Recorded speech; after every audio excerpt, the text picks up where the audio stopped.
My friends, imagine discovering that the only thing standing between you and your dream life is a positive pregnancy test that shouldn't even exist.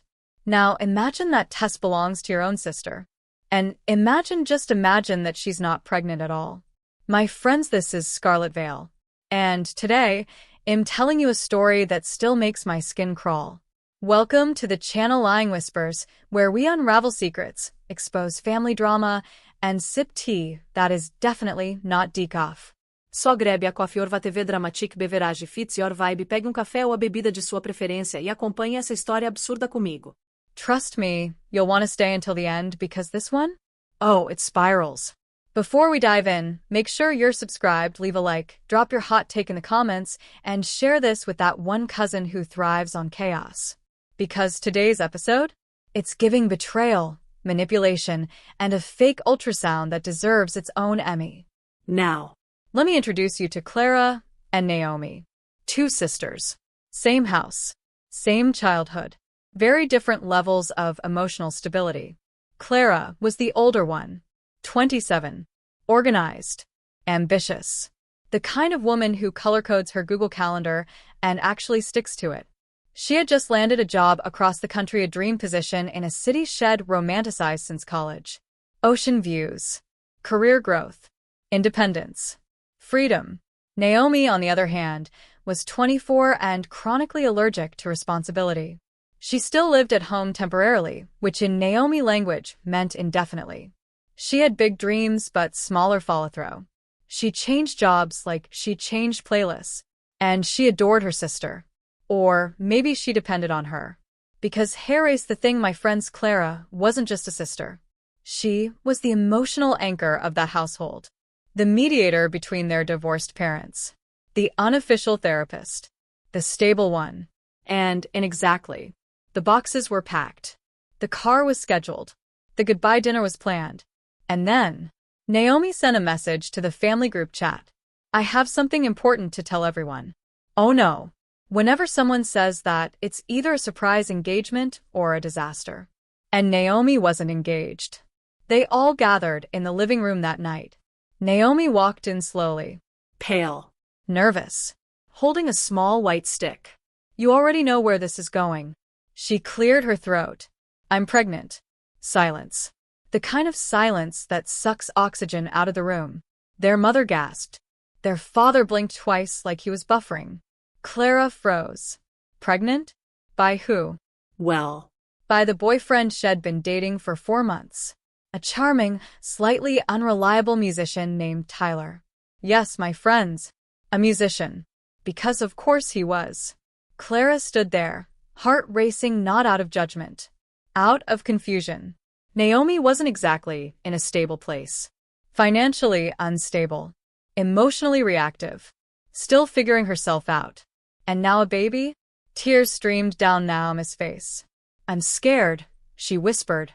And just like that, Clara's moving plans evaporated from the room like mist. Because how do you move across the country when your little sister just announced she's pregnant? What would you do, my friends?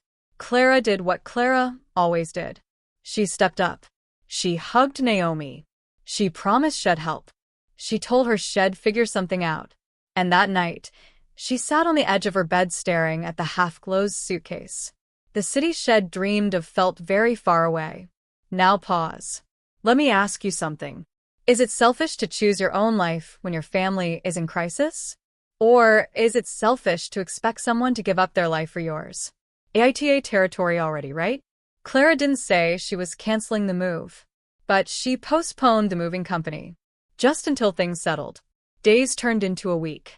Naomi leaned heavily into the pregnancy narrative. Morning sickness. Fatigue. Doctor appointments. Cravings.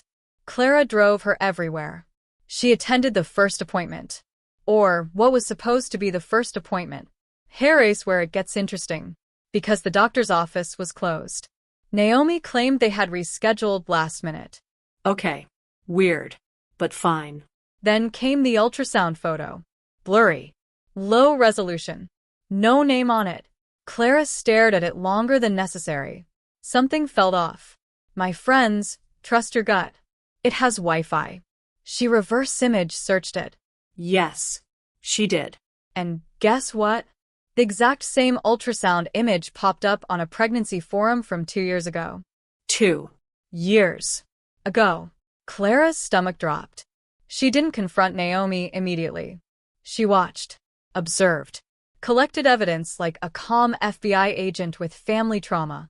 She asked about OBGYN details. Naomi got vague. She asked about due dates. They shifted. She asked about blood work. There was always a reason it hadn't happened yet. And then the biggest red flag of all. Naomi insisted Clara postpone her move indefinitely. Just until the baby comes, she said. Which, mathematically, was about 8 months. 8 months. Clara felt the manipulation wrapping around her like fog.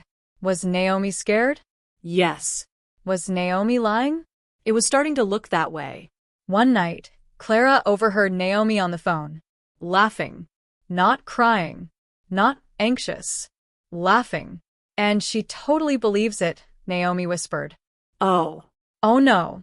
My friends. That's when Clara's heart didn't just sink. It shattered. The next morning, Clara confronted her. Calm. Measured. Terrifyingly composed. She placed the printed screenshot of the stolen ultrasound on the kitchen table. Do you want to explain this? Naomi went pale. Then red. Then defensive. It's not what you think. Yes. The anthem of guilty people everywhere. It was just I panicked. I didn't want you to leave. There it was. No pregnancy. No baby. No doctor. Just fear. And control. Naomi admitted everything between sobs. She felt abandoned. She didn't know how to function without Clara. She thought if Clara left, she'd fall apart. So she created a crisis.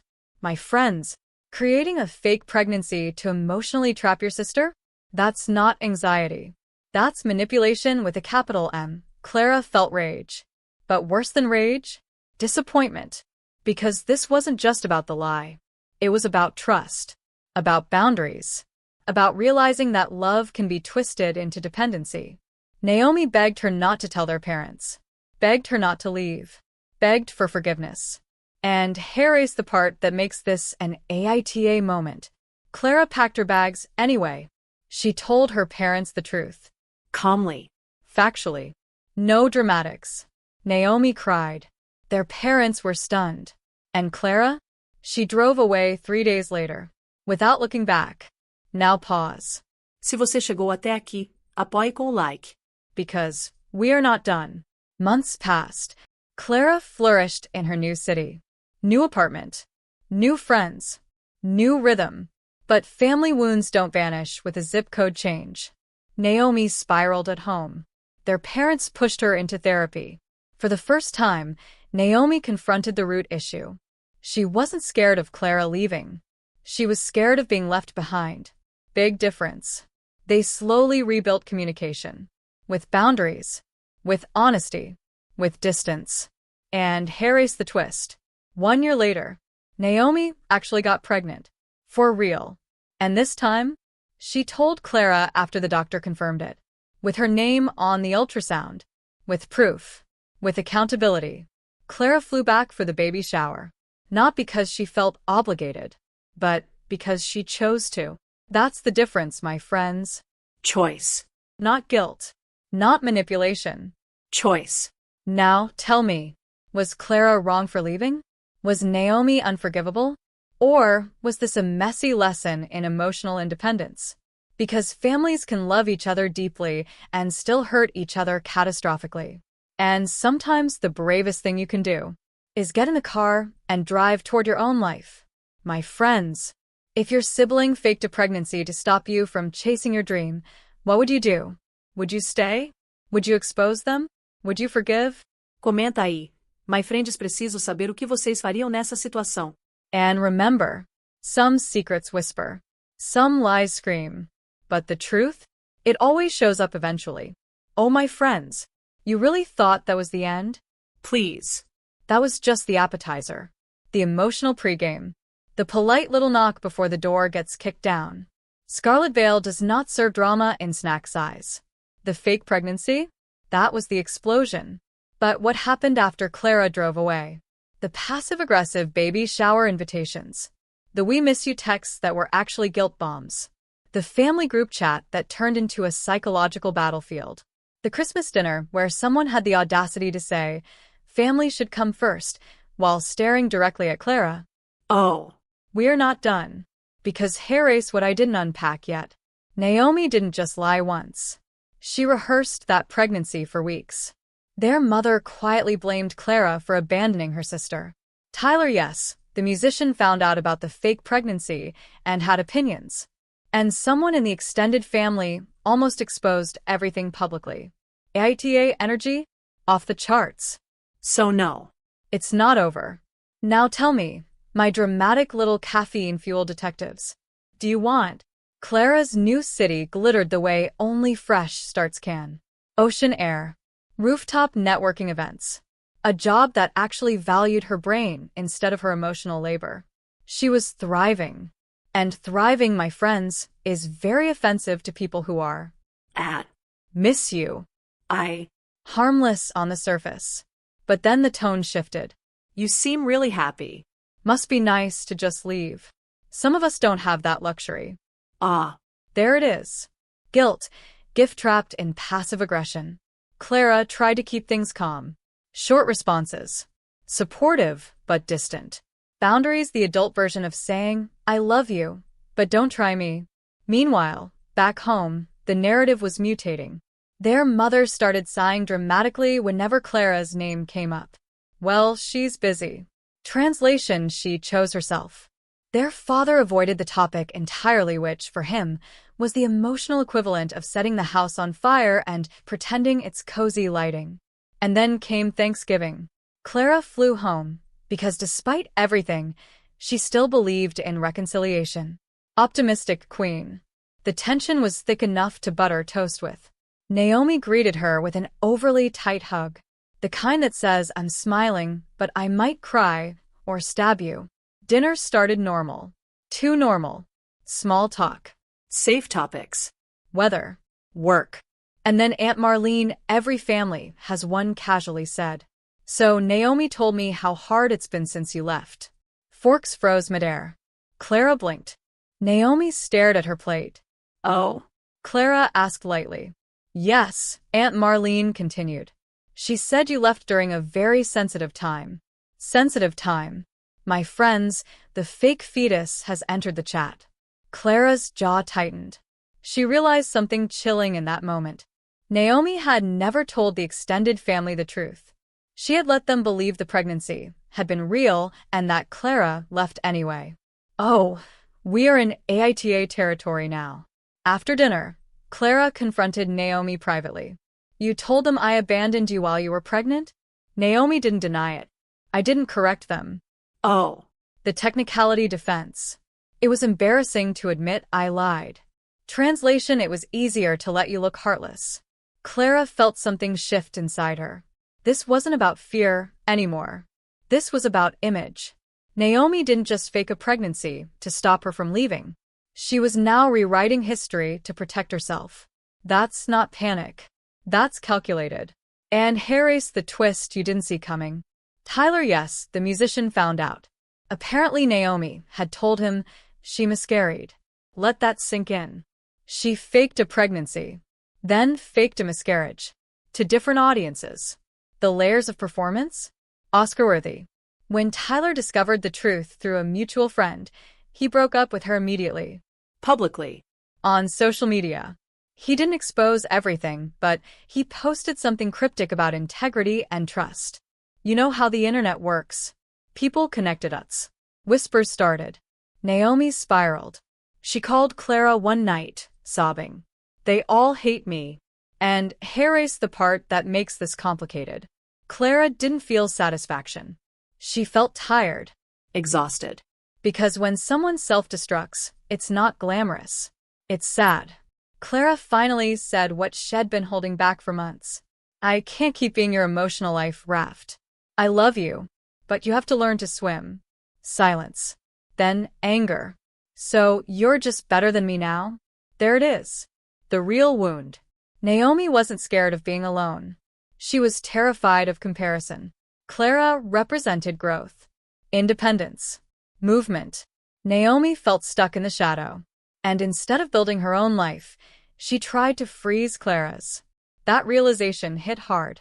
Therapy became mandatory after the Tyler fallout. Not optional, not maybe later. Mandatory. And slowly, painfully, Naomi started unpacking things. Fear of abandonment, identity issues, living as Clara's little sister her entire life. Meanwhile, Clara had her own reckoning. Because being the responsible one, it's a trap too. She had built her identity around saving everyone. And when she stopped, people resented her. So tell me, my friends, is the fixer obligated to fix forever? Or are they allowed to retire? Months passed. Communication became healthier, less dramatic, more honest. No more group chat theatrics. No more vague social media subtweets. Just direct conversations. And then, almost poetically, Naomi got pregnant for real. This time, she didn't announce it at dinner. She didn't hold up a test like a prop. She went to the doctor. She waited. She verified. She sent Clara a photo of the ultrasound with her full name clearly visible. And the message read, "I'm not asking you to stay. I just wanted you to know." Growth. Actual growth. Clara cried when she read that. Not because of the baby, but because for the first time, Naomi wasn't manipulating. She was informing, inviting, respecting. Clara chose to fly home for the baby shower. Not out of guilt. Not because she was emotionally blackmailed, but because she wanted to. Choice feels very different from obligation. The baby was born healthy. Naomi matured faster in those first 6 months of motherhood than she had in years. Responsibility will do that to you. Clara remained in her city, thriving, visiting, loving from a distance, and their relationship, not perfect, but real. No fake emergencies. No emotional hostage situations. Just two sisters learning that love without boundaries becomes control. Now I need to know, if you were Clara, would you have exposed the lie immediately? If you were Naomi, would you have admitted everything sooner? Was Clara cold for leaving? Or was she finally choosing herself? Because sometimes the villain in someone else's story is just the person who refused to stay small. Comment below, my friends, I need to know what you would have done in this situation. Would you stay? Would you leave? Or would you burn the whole family group chat down? Tell me.